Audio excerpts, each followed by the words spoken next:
কেমন বিষয় বললেন? সেই দুধমা হালিমাতুস সাদিয়া সার্টিফিকেট দিচ্ছেন। মুহাম্মদুর রাসূলুল্লাহ সাল্লাল্লাহু আলাইহি সাল্লাম ক্ষুধার যন্ত্রণায় কাঁদে নাই, ব্যথা পেয়ে তিনি কাঁদে নাই, তিনি কেঁদেছে যখন তার সতর খুলে গিয়েছে, সাথে সাথে তিনি কেঁদে উঠেছে। এই কেঁদে ওঠার কারণ হচ্ছে যখনই তার সতর খুলে যায় তখনই তার দিকে থেকে মানুষ দৃষ্টি সরায় ফেলে। বিশ্বনবী মুহাম্মদুর রাসূলুল্লাহ সাল্লাল্লাহু আলাইহি সাল্লামের ব্যাপারে আরো নিশ্চিত করার জন্য আরেকটা বিষয় আপনাদেরকে জানাই। আল্লাহর নবী সাল্লাল্লাহু আলাইহি সাল্লাম যখন ছোট, তখন মক্কা কনস্ট্রাকশনের একটা কাজ চলতেছিলেন, তখন নবীজি সাল্লাল্লাহু আলাইহি সাল্লাম সেই কাজের মধ্যে পার্টিসিপেট করলেন, অংশগ্রহণ করলেন। এমন তো সময় হযরত আব্বাস রাদিয়াল্লাহু তাআলা আনহু, নবীজির চাচা ভাইপোর ভিতরে একটা মধুর সম্পর্ক আছে না নাই? কথা বলেন না কেন, আছে না নাই? এই চাচা বলছেন যে ভাতিজা, তুমি যে কাদের পরে পাথর টানতেছে এগুলো আমার খুব খারাপ লাগতেছে। ভাতিজা, তুমি যদি তোমার পরনের লুঙ্গিটা কাঁধে দিয়ে যদি তারপরে পাথর নিয়ে টানো তাহলে তোমার কষ্ট কম হবে। আল্লাহর নবী বলছেন যে চাচা যান, এই কাজটা আমার দ্বারা কোনোদিন সম্ভব হবে না, এই কাজটা আমার দ্বারা কোনোদিন সম্ভব হবে না। বলে না, এই কাজটাই করো, তাহলে তোমার কষ্ট কম হবে। বিশ্বনবী মুহাম্মদুর রাসূলুল্লাহ সাল্লাল্লাহু আলাইহি সাল্লামের লুঙ্গি ধরে টান দিবে, এমন তো অবস্থায় আল্লাহর নবী আকাশের দিকে তাকায়া সাথে সাথে বেহুশ হয়ে পড়ে গেলেন। ওই নবী সাল্লাল্লাহু আলাইহি সাল্লাম আবার যখন হুঁশ ফিরলেন তখন তিনি বললেন, আমার লুঙ্গি কোথায়? দেখলেন যে তার লুঙ্গি খুলে নাই। আমার নবী এত বড় মারাত্মক লজ্জাশীল ছিলেন।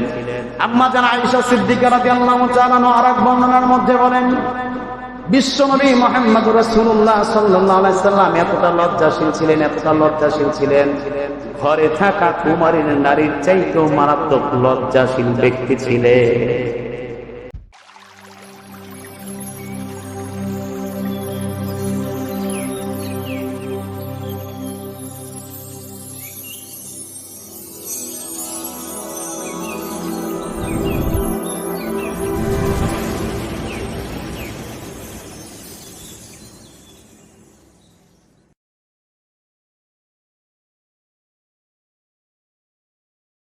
মহান আল্লাহ রাব্বুল আলামিনের আলিশান দরবারে লাখ কোটি শুকরিয়া আদায় করছি যে আল্লাহ সুবহানাহু ওয়া তাআলা এই অসংখ্যময় পৃথিবীর অসংখ্যময় পরিবেশ থেকে মুক্ত করে পাপ পঙ্কিলতায় ভরপুর অন্ধকার আচ্ছন্নের ঘোর আঁধার থেকে, অমানিসা থেকে, জুলুমাত থেকে রহমতের হাতছানি দিয়ে মহান আল্লাহ সুবহানাহু ওয়া তাআলা তারই ঘর বাইতুল্লাহ আসার এবং বসার তৌফিক দান করলেন। এই জন্য তারই শেখানো ভাষায় দিল খুলে শুকরিয়া আদায় করছি। জবান ছেড়ে সকলেই একযোগে পড়ছি আলহামদুলিল্লাহ। রব্বানা লাকাল হামদ হামদান কাসীরান তাইয়িবান মুবারাকান ফীহি। রব্বানা লাকাল হামদু كما ينبغي لجلال وجهك وعظيم سلطانك। আল্লাহ পাক আমাদের প্রশংসাকে কবুল করুক, পড়ি আমিন। আল্লাহ রাব্বুল আলামিন জুমার দিনকে কেন্দ্র করে অত্র এলাকা এবং পার্শ্ববর্তী এলাকার সকল কবরবাসীর কবর আযাবগুলি যেন মাফ করে দেয়, চিল্লায় পড়ি আমিন। আল্লাহ রাব্বুল আলামিন এই জুমার দিনকে কেন্দ্র করে আমাদের জীবনের গুনাহগুলি মাফ করে দেয়, সকলেই পড়ছি আল্লাহুম্মা আমিন। সম্মানিত সুধী, আমরা যে মাস আমাদের মাস থেকে অতিবাহিত হচ্ছে, মাস হচ্ছে সিরাতের মাস, রবিউল আউয়াল মাস, যে মাসটাকে অনেক গুণে গুণান্বিত করে দিয়েছেন, সম্মান বৃদ্ধি করে দিয়েছেন একমাত্র মুহাম্মদুর রাসূলুল্লাহ সাল্লাল্লাহু আলাইহি ওয়াসাল্লামের জন্ম এই মাসে হয়েছিলেন। এই মাসে তিনি এসে গোটা বিশ্বকে, গোটা পৃথিবীকে আলোয় আলোকিত করেছিলেন।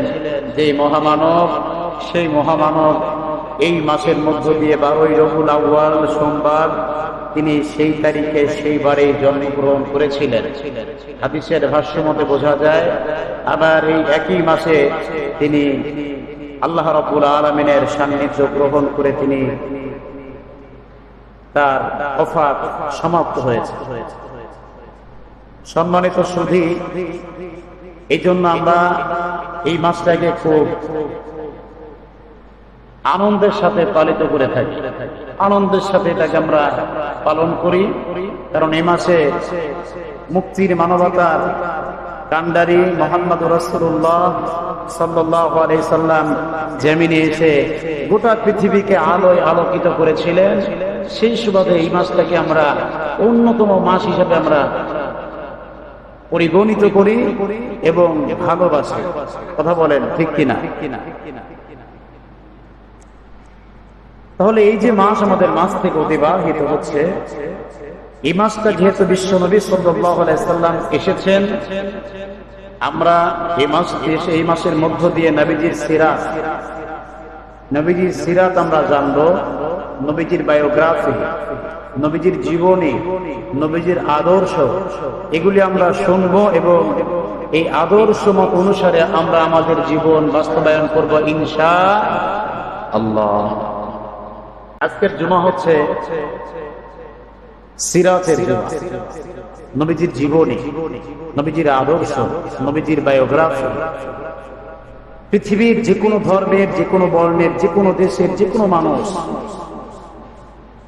প্রত্যেকটা মানুষ যদি এই একজন ব্যক্তির জীবনের আদর্শ যদি লালন না করতে পারে, ব্যক্তির দুনিয়াও শেষ, আখিরাতও শেষ। ব্যক্তির দুনিয়াও শেষ, আখিরাতও শেষ। তিনি হলেন মুহাম্মদুর রাসূলুল্লাহ সাল্লাল্লাহু আলাইহি ওয়াসাল্লাম।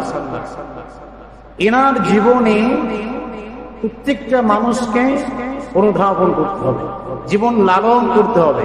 তবে কেবলমাত্র সেই নবীর উম্মত হিসাবে আপনি বর্ণিত হবেন, নচেত আপনার আমার মতো পা পর্যন্ত দাড়ি, লম্বা জামা, মাথায় শেরওয়ানি, মাথায় পাগড়ি, গায়ে শেরওয়ানি, একেবারে মোষ বুলায় বুলায় যদি সমাজে মিলাদ করি আর খাই, এতে চাইরানার কোনো দাম নাই, যদি নবীজির জীবনী আমাদের জীবনের মধ্যে যদি ম্যাচ না করা যায়। কথা কি ক্লিয়ার? বুঝতে পারছেন? কথা বলতে বুঝতে পারছেন? এই নবীর ব্যাপারে আল্লাহ রাব্বুল আলামিন স্পষ্ট কোরআনুল কারীমের মধ্যে কোট করে দিয়েছেন যে যদি নবীর জীবনী অনুসরণ এবং অনুকরণ যদি কোনো ব্যক্তি না করে, তাহলে তার দুনিয়াও শেষ এবং আখিরাতও শেষ। কথা মোল্লার না আল্লাহ? জোরে বলেন, মোল্লার না আল্লাহ? কথা কি আমার কথা বুঝতে পারতেছেন? আল্লাহ রাব্বুল আলামিন বিশ্বনবী মুহাম্মদুর রাসূলুল্লাহ সাল্লাল্লাহু আলাইহি ওয়াসাল্লামের ব্যাপারে তিনি কতটা সতর্ক করে দিয়েছেন এবং তার জীবন লালন করার জন্য আল্লাহ রাব্বুল আলামিন কত মানুষ এবং গোটা দুনিয়ার মানুষদেরকে আল্লাহ তাআলা বলে দিয়েছেন। আল্লাহ রাব্বুল আলামিন বিশ্বনবী সাল্লাল্লাহু আলাইহি ওয়াসাল্লামকে বলে দিচ্ছেন, নবী হে আপনি বলে দেন, কুল আতিউর রাসূল ফাইন তাওয়াল্লাউ ফাইন্নাল্লাহা লা ইউহিব্বুল কাফিরিন। হে নবী আপনি বলে দেন, যারা আপনাকে অনুসরণ করবে না, আমি আল্লাহকে মানবে না। কথাগুলো কি আপনাদের কান পর্যন্ত পৌঁছাচ্ছে? বুঝতে পারতেছেন কথাগুলো?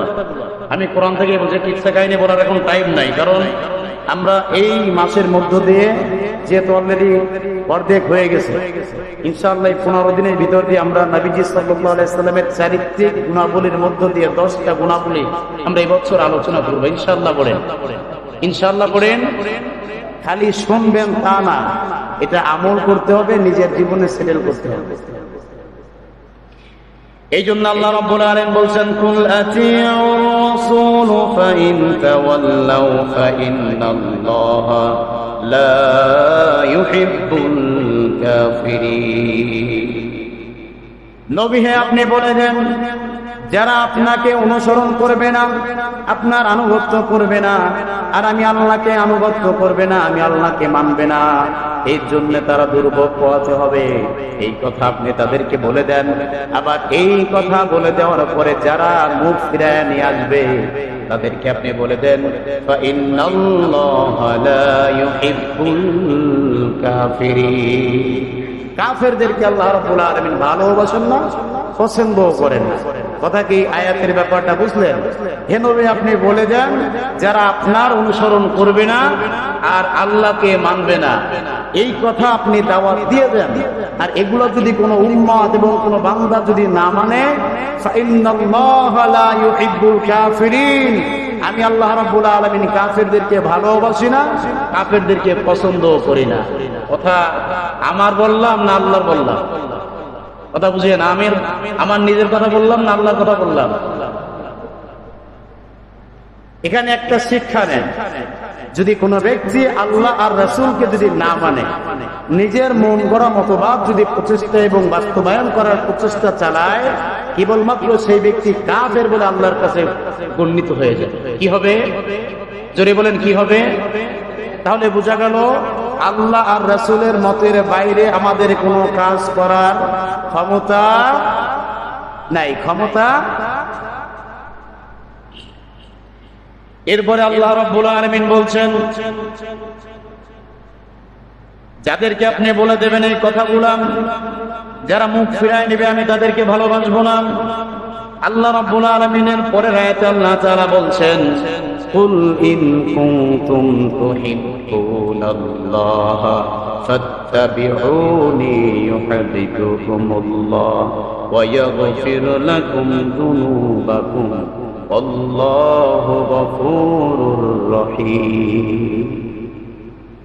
কুল ইন কুনতুম তুহিব্বুনাল্লাহ, হে নবী আপনি বলে দেন যারা আমি আল্লাহকে ভালোবাসতে চাই। আয়াতের দিকে খেয়াল করেন, কুল ইন কুনতুম তুহিব্বুনাল্লাহ, হে নবী আপনি বলে দেন যারা আমি আল্লাহকে ভালোবাসতে চাই, ফাত্তাবিউনি ইউহিব্বুকুমুল্লাহ, তারা যেন আগে আপনি নবীকেই ভালোবাসেন, ওয়া ইয়াগফির লাকুম যুনুবাকুম, আর তারা যদি আপনি নবীকেই ভালোবাসে তাহলে কি হবে শুনেন, আল্লাহু গফুরুর রহিম, আমি আল্লাহ রাব্বুল আলামিন তাদের জীবনের গুনাহগুলি maaf করে দেব। সুবহানাল্লাহ। কথা কোরআন থেকে বললে কেমন লাগে, আর নিজের মন গড়া কাহিনী বানায় বানায় বললে কেমন লাগে? ডিসটেন্স কি বোঝেন? বোঝেন? ইচ্ছা কাহিনী বলার টাইম এখন নাই, সময় এসেছে প্রত্যেকটা ইমামের উচিত হলো কোরআন থেকেই কথা বলা। আমরা বিগত জীবনে শুধু মন গড়া কাহিনী বলেছি, পাশ কাটায় যাওয়াটাকে আমরা বুজুর্গি হালাত মনে করেছি। না, অলরেডি প্রত্যেকটা আলেম যদি, প্রত্যেকটা ইমাম যদি কোরআন থেকে কথা বলে, আমি মনে করি প্রত্যেকটা ইমামকে পড়ালেখা করতে হবে। কি করতে হবে? ওই মনে পড়লো যেটা সেটাই বলে দিলাম।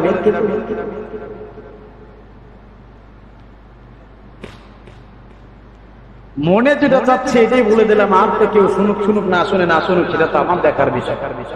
এই যদি মন করা কাহিনী আমি বলি, এ জাতীয় অল্পতে বংশ নির্বংশ হয়ে যাবে, এরা কোনোদিন উন্নতি আলোর পথ দেখতে পারবে। কথা কি বুঝতে পারছেন?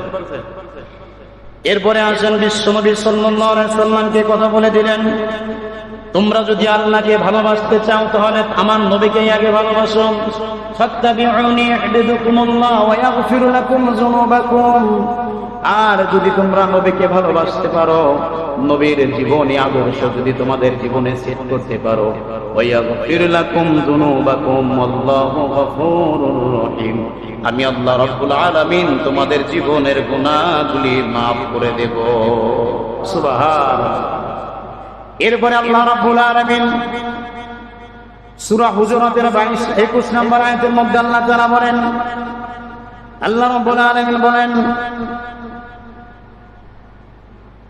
আল্লাহ রাব্বুল আলামিন সূরা কালামের মধ্যে প্রথমে দিকে বলেন, আল্লাহ তাআলা নবীজির চরিত্রের ব্যাপারে জানায় দিচ্ছেন, যাদেরকে তুমি ফলো করবা, যেই নবী এবং যেই নেতার আদর্শ তুমি লালন করবা, ওই নেতার চরিত্রের বিষয়ে জানার প্রয়োজন আছে না নাই? হ্যাঁ, না চোর ডাকাতের দল করলেই হইল? বিশ্বনবীজি বলছেন, আল্লাহ রাব্বুল আলামিন বলছেন, হে মানব সকল, তোমরা যে নেতার আনুগত্য করবা, যার পিছনে দৌড়াইবা, তার চরিত্র কি, তার বায়োগ্রাফি কি, তার জীবনে কি, এটা প্রত্যেকটা মানুষের জানার দরকার আছে। যদি কোনো ব্যক্তি নিজের নেতার চরিত্র যদি না ফলো করে যদি সেই ব্যক্তির পিছনে দৌড়ায়, ওই নেতাও তো গোমরাহী হবে, সাথে যে দৌড়াবে সেও গোমরাহী হবে। এই জন্য আল্লাহ রাব্বুল আলামিন তার হাবিবের চরিত্র ব্যাপারে একটা আয়াত নাযিল করলেন। আল্লাহ রাব্বুল আলামিন সূরা কলামের মধ্যে বলেন, আল্লাহ তাআলা বলেন, ওয়া ইন্নাকা লাআলা খুলুকিন আযীম। এ নবী, আপনার চরিত্র পুত পবিত্র। কথা কি বুঝতে পারছেন? সূরা কলামের মধ্যে 3 নম্বর আয়াতের মধ্যে বলছেন, ওয়া ইন্নাকা লাআলা খুলুকিন আযীম। নবী হে, আপনার চরিত্র পুত পবিত্র। আপনার চরিত্রের কাছে কোনো ব্যক্তির চরিত্র কোনোদিন পৌঁছাইতে পারবে না। এত সুমহান উচ্চ মর্যাদায় আপনার চরিত্র রাখা হয়েছে। সুবহানাল্লাহি বিহামদি। জোরে পড়েন সুবহানাল্লাহ। চারিত্রিক মাধুর্যতার লেভেল কত হাই থাকলে, চরিত্র কত দূর থাকলে, চরিত্র কত বড় থাকলে আল্লাহ রাব্বুল আলামিন কেবলমাত্র তার সিফাতে নাম আযীম শব্দ আল্লাহ তাআলা তার হাবিবের বেলায় ব্যবহার করে। আল্লাহু আকবার। কি প্রফেট আল্লাহ রাব্বুল আলামিন আমাদেরকে দান করেছে। ওই নবীর উম্মত আপনি না চাইতেই হয়েছে।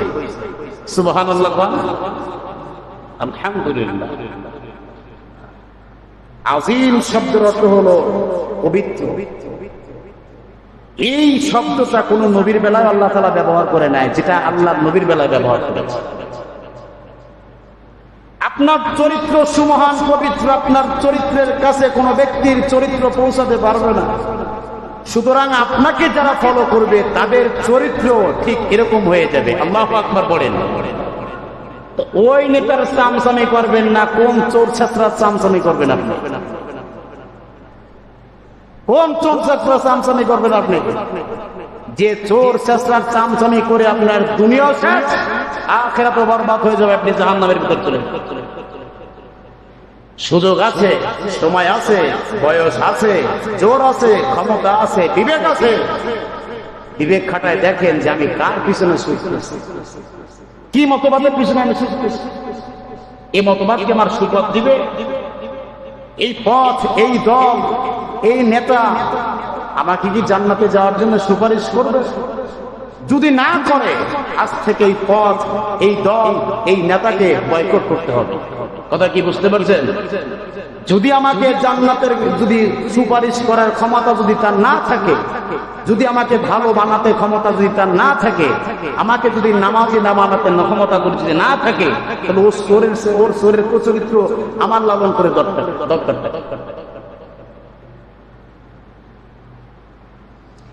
এই জন্য আল্লাহ নবী সাল্লাল্লাহু আলাইহি সাল্লামের ব্যাপারে আল্লাহ তাআলা প্রথমেই জানায় দিলেন, তোমরা যে নেতার আদর্শ লালন করবা সেই নেতার চরিত্র কেমন আল্লাহ তাআলা জানায় দিলেন। সুতরাং আল্লাহ রাব্বুল আলামিন বলছেন, সেই নেতার আদর্শ লালন করতে হবে। কেবলমাত্র যদি লালন করতে পারো, এই দুনিয়ায় সফলতা পাবা, আখিরাতেও সফলতা পাবা। নচেত দুনিয়াও ধ্বংস হয়ে যাবে এবং আখিরাতেও ধ্বংস হয়ে যাবে। ভাইয়েরা আমার, এভাবে করে বিশ্বনবী সাল্লাল্লাহু আলাইহি সাল্লামের সম্মান আল্লাহ তাআলা আকাশচুম্বী করে দিয়েছে। আমরা এবার সেই নবীর ব্যাপারে তার চারিত্রিক কিছু গুণাবলীর বিষয়ে আমরা আলোচনা করব ইনশাআল্লাহ। ইনশাআল্লাহ করেন। আমরা প্রথম গুণটা আমরা জেনে নেই। প্রথম গুণটা আমরা শুনবো। নবীজি সাল্লাল্লাহু আলাইহি ওয়াসাল্লাম ছিলেন এই দুনিয়ার সর্বাধিক, প্রথম নাম্বার গুণ, নবীজি সাল্লাল্লাহু আলাইহি ওয়াসাল্লাম ছিলেন এই দুনিয়ার সবচাইতে শ্রেষ্ঠ লজ্জাশীল ব্যক্তি। যদি বলেন তো, আপনারা ভুল না শুনলে বলেন তো, নবীজি সাল্লাল্লাহু আলাইহি ওয়াসাল্লাম এই দুনিয়ার সবচাইতে কি ছিলেন? আবার বলেন, কি ছিলেন? লজ্জাশীল ব্যক্তি ছিলেন। প্রশ্ন আসতে পারে, হুজুর কেন লজ্জাশীল ব্যক্তি নিয়ে, লজ্জাশীল পয়েন্ট নিয়ে আপনি কেন প্রথমে তুললেন? কারণ যদি কোনো ব্যক্তির লজ্জা না থাকে, সেই ব্যক্তি মানুষের কাতারের মধ্যে পড়ে না। কথা কি বোঝা যায়? বিশ্বনবী সাল্লাল্লাহু আলাইহি সাল্লাম বলেন, আল হায়াউ শাওবাতুম মিনাল ঈমান। হায়া, শরম, ইজ্জত হচ্ছে ঈমানের একটা অঙ্গ। নবীজি সাল্লাল্লাহু আলাইহি সাল্লাম আর এক হাদিসের মধ্যে, রায়াতের মধ্যে বলেছেন 70টারও বেশি শাখা রয়েছে ঈমানের। এর মধ্যে প্রথম শাখা হচ্ছে লা ইলাহা ইল্লাল্লাহু মুহাম্মাদুর রাসূলুল্লাহ, এরপরে ঈমান আনা। শেষ নম্বর শাখা হচ্ছে যদি রাস্তার পরে যদি কোনো একটা কষ্টদায়ক জিনিস থাকে সেটাকে সরায় ফেলা। এইরকম হচ্ছে 70টা শাখা রয়েছে। তার মধ্যে একটা হলো হায়া। লজ্জা শরম যদি না থাকতে সে ব্যক্তি মানুষের কাতারের ভিতরে পড়ে না। বিশ্বনবী সাল্লাল্লাহু আলাইহি ওয়াসাল্লামের লজ্জা কেমন ছিল? সাহাবায়ে কেরাম রাদিয়াল্লাহু তাআলা আনহুম আজমাইন তিনি বলেন যে আমরা দেখেছি বিশ্বনবী সাল্লাল্লাহু আলাইহি ওয়াসাল্লাম এত লজ্জাশীল ব্যক্তি ছিল। বিশ্বনবী সাল্লাল্লাহু আলাইহি ওয়াসাল্লাম যখন ছোট্ট ছিল তার দুধমা হালিমাতুস সাদিয়া তিনি বলেছেন মুহাম্মদ সাল্লাল্লাহু আলাইহি ওয়াসাল্লাম যতদিন পর্যন্ত আমার কাছে ছিল, আমার কাছে যে 5-5টা বছর আমার কাছে ছিল, এই 5-5টা বছরে আমি মুহাম্মদকে কোনোদিন দেখি নাই যে ক্ষুধার যন্ত্রণায় কেঁদেছে। মুহাম্মদকে দেখি নাই যে কখনো পড়ে গিয়েছে বা কষ্ট পেয়েছে তার জন্য কেঁদেছে। বরং এখানে দেখেছি মুহাম্মাদের পর থেকে যদি তার সতর যদি খুলে যেত, যদি তার সতর যদি আগলা হয়ে যেত, মুহাম্মাদুর রাসূলুল্লাহ সাল্লাল্লাহু আলাইহি সাল্লাম টুকরে টুকরে কেঁদে উঠতে। আল্লাহু আকবার।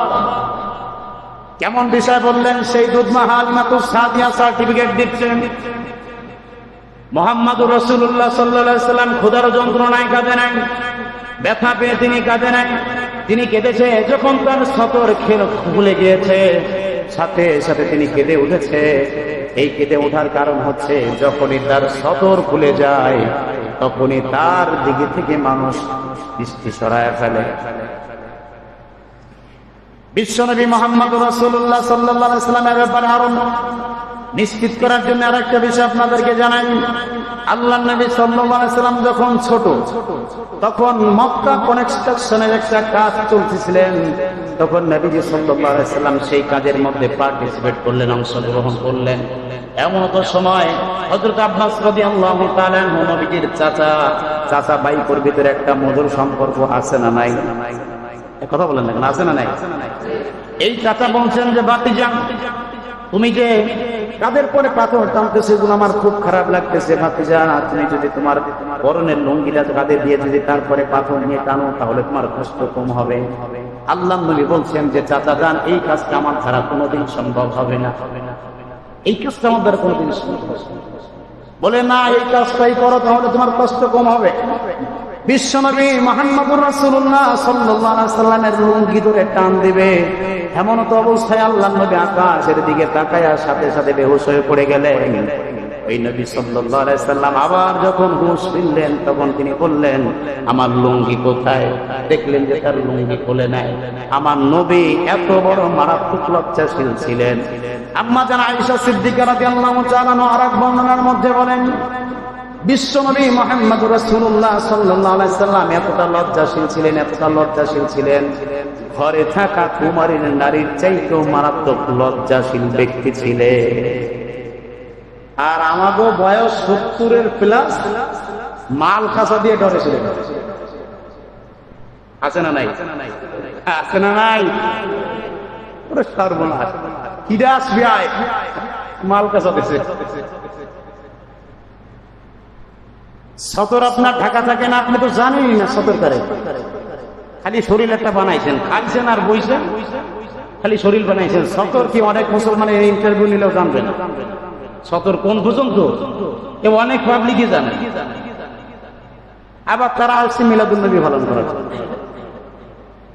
এই মিলাদুন্নবী পালন করা মানে কি তেহরি খাওয়া? কথার উত্তর দিতে হবে। তেহরি খাওয়া, বিরিয়ানি খাওয়া, মিলাদ করা? হ্যাঁ, বিশ্বনবী সাল্লাল্লাহু আলাইহি ওয়াসাল্লামের ব্যাপারে আল্লাহ রাব্বুল আলামিন বলছেন, মান আতানি ফাকাদ আসা আল্লাহ ওয়া মান আসানি ফাকাদ আতা আল্লাহ। যদি আল্লাহ রাসূলের জীবনী এবং আল্লাহর নবীকে যদি আনুগত্য করা হয় তাহলে আমি আল্লাহকে আনুগত্য করা হয়ে যায়। আল্লাহু আকবার। সেই নবীজি কি আপনার মতো খালি এর মিলাদ করছে নাকি? সেই নবীজি খালি খাইছে নাকি তার আরো কোনো কাজ ছিল? আরো কোনো কাজ ছিল কিনা? সে খালি ইমামতি করতে আসে নাই তো, তার বিষয়ে একটা সাবজেক্ট ছিল না, খালি ইমামতি করা।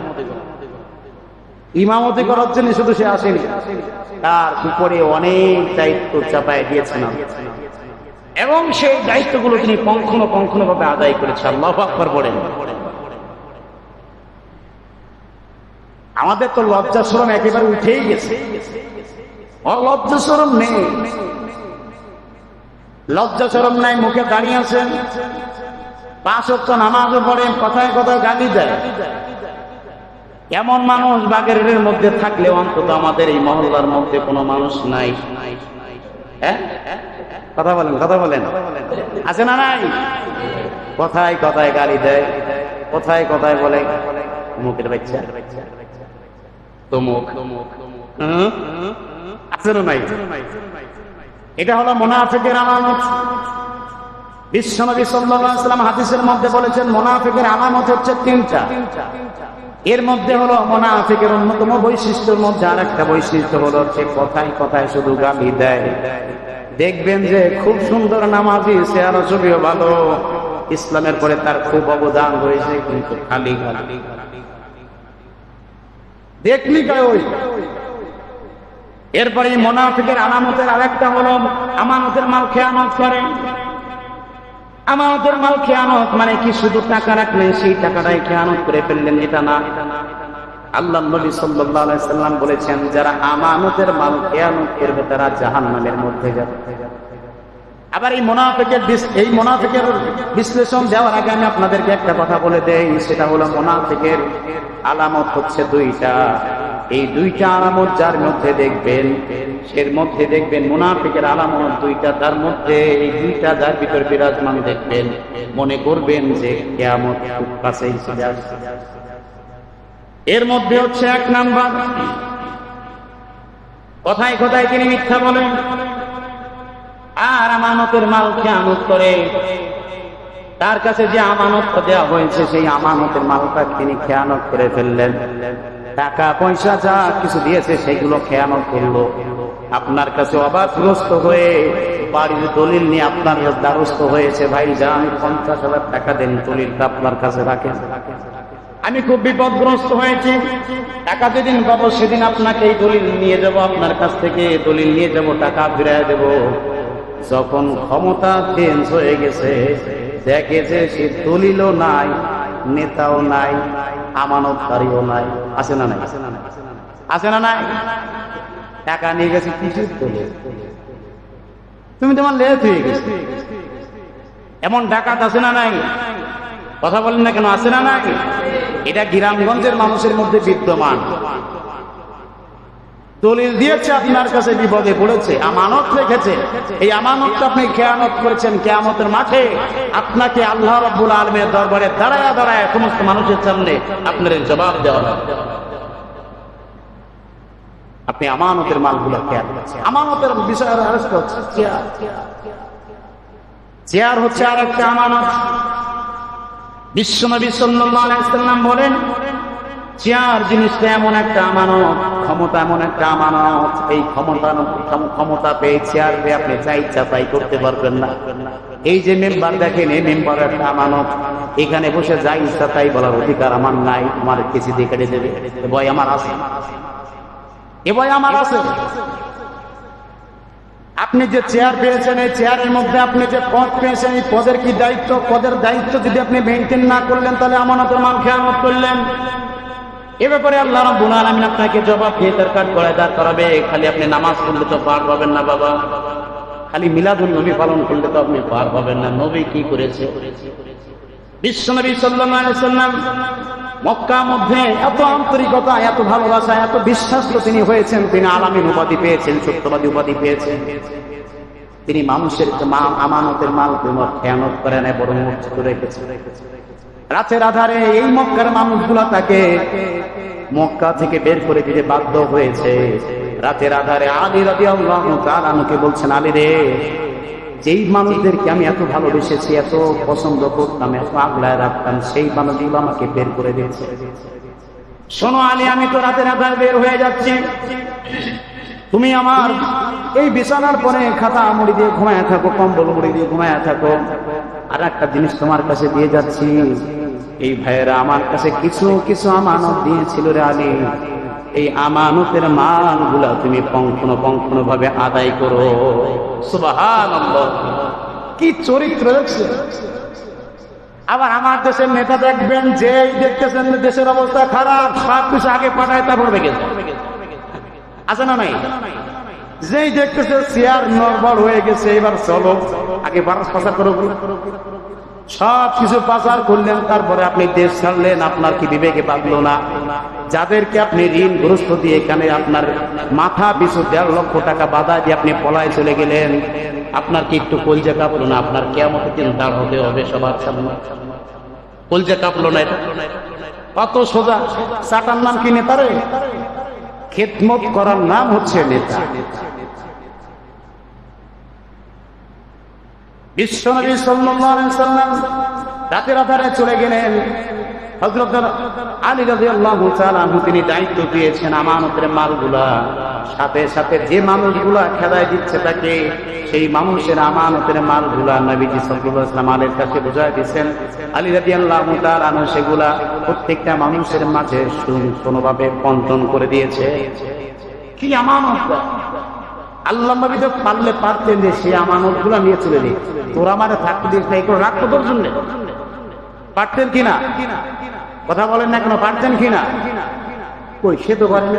আপনি করলেন। আপনি কোন উম্মত হলেন?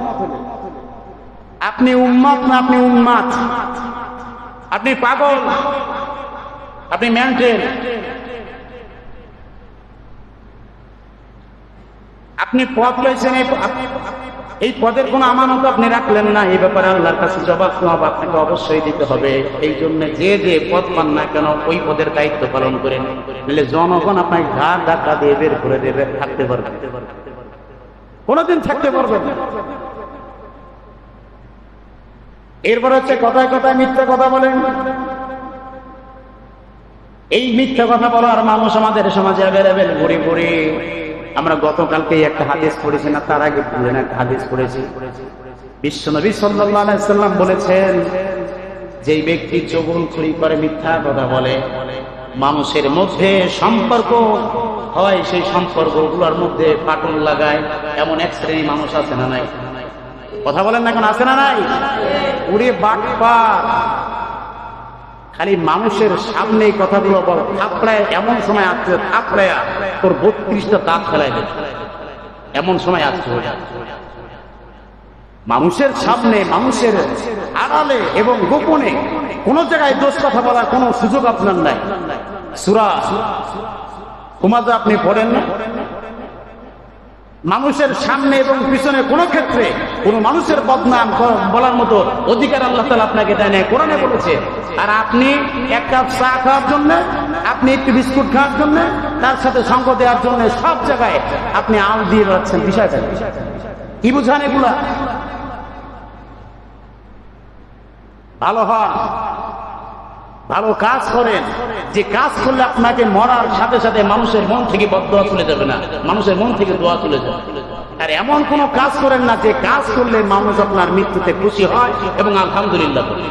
এমন কাজ, এমন চরিত্র গঠন করে মানুষের মতো মানুষ হন, উত্তম চরিত্র লালন করেন, দেখবেন দুনিয়ায় সম্মান পাবেন, আখিরাতে আল্লাহ তাআলা আপনাকে সম্মান দান করবেন। আমরা পড়ছি আল্লাহুম্মা আমিন।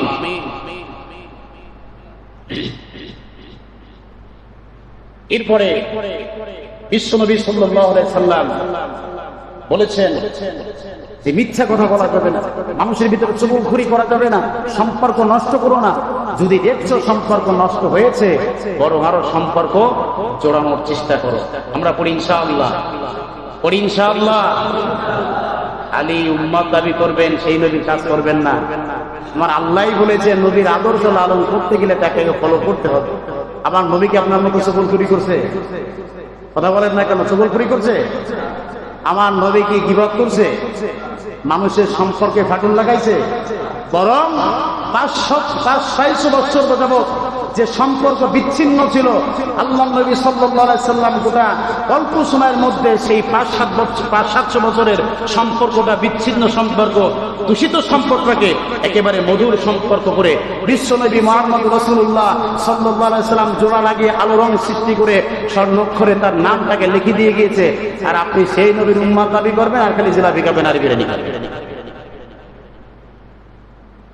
সিরাত যদি পালন করতে হয় নবীজির জীবনের পরে আগে আপনার চোখ রাখতে হবে। এরপরে বিশ্বনবী সাল্লাল্লাহু আলাইহি সাল্লাম 2 নম্বর পয়েন্ট, আল্লাহ নবী সাল্লাল্লাহু আলাইহি সাল্লাম ছিলেন আদর্শবান একজন রাজনৈতিক।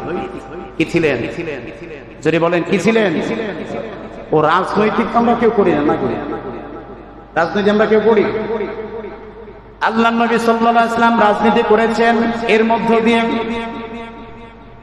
তার জীবনের মধ্যে কোনোদিন তার নিজের মন গড়া কোনো মতবাদ রাজনীতির মধ্যে পদার্পণ করে নাই, বরং যারা করেছে তাদেরকে বাধা দিয়েছে। বিশ্বনবী সাল্লাল্লাহু আলাইহি সাল্লামকে যে কোরআন দিয়েছে সেই কোরআন অনুযায়ী রাজনীতি করেছেন। আল্লাহ নবী সাল্লাল্লাহু আলাইহি সাল্লাম এমন ভাবে রাজনীতি করেছেন, রাজনীতিও করেছেন, ইমামতিও দায়িত্ব পালন করেছেন। এবার আপনারা বলেন তো ইসলামের মধ্যে রাজনীতি আছে না নাই? যদি বলেন আছে না নাই? অনেকেই আমরা শুধু এই বলি ছাড়ি না, ইসলামের রাজনীতি নাই, ইসলামে কোনো রাজনীতি নেই। রাজনীতি করবে আওয়ামী লীগ, বিএনপি, অমুক অমুক দল। ইসলাম নিয়ে রাজনীতি না। আপনি তো ইসলামের ইতিহাস সম্পর্কে কিচ্ছু জানেন না, গাফেল, কিচ্ছু জানেন না। আপনারা বলেন তো রাজনীতি ছাড়া কোনো ব্যক্তি প্রেসিডেন্ট হতে পারে? কথা বলতে হবে, কোন ব্যক্তি প্রেসিডেন্ট হতে পারে? কোন ব্যক্তি প্রেসিডেন্ট হতে পারে না। আমার নবী সাল্লাল্লাহু আলাইহি সাল্লাম প্রেসিডেন্ট ছিলেন কি ছিলেন না? আকাশ থেকে রাজনীতি মানে প্রেসিডেন্ট হয়েছে নাকি রাজনীতি করছে? সে কি রাজনীতি করেছে, আপনি সেই রাজনীতি করেন, তবেই আপনার সুফল রাজনীতি হবে, হক রাজনীতি হবে। আর তার রাজনীতির বাইরে যদি আপনি রাজনীতি করেন, কেবল মাত্র আপনার রাজনীতিটা দুর্নীতি হবে, রাজনীতি হবে না। কথা কি একমত? জেনে বলতে হবে একমত। আমার নবী কারো পরে জুলুম করে নাই, বরং মাফ করেছে। কিন্তু আপনি জুলুম করেছেন, প্রমাণ করেছেন, হিসাব দেওয়া লাগবে। আল্লাহ তাআলা আমাদেরকে সহি বুঝ দান করুক। জোরে বলেন আমিন। আল্লাহ রাব্বুল আলামিন আমাদেরকে সহি বুঝ এবং আমাদের নবীজির জীবন থেকে আমাদের আদর্শ লালন করার তৌফিক আমাদেরকে দান করুক, আমিন। ওয়া আখির দাওয়ানা আলহামদুলিল্লাহি রাব্বিল আলামিন। আসসালামু আলাইকুম ওয়া রাহমাতুল্লাহি ওয়া বারাকাতুহু।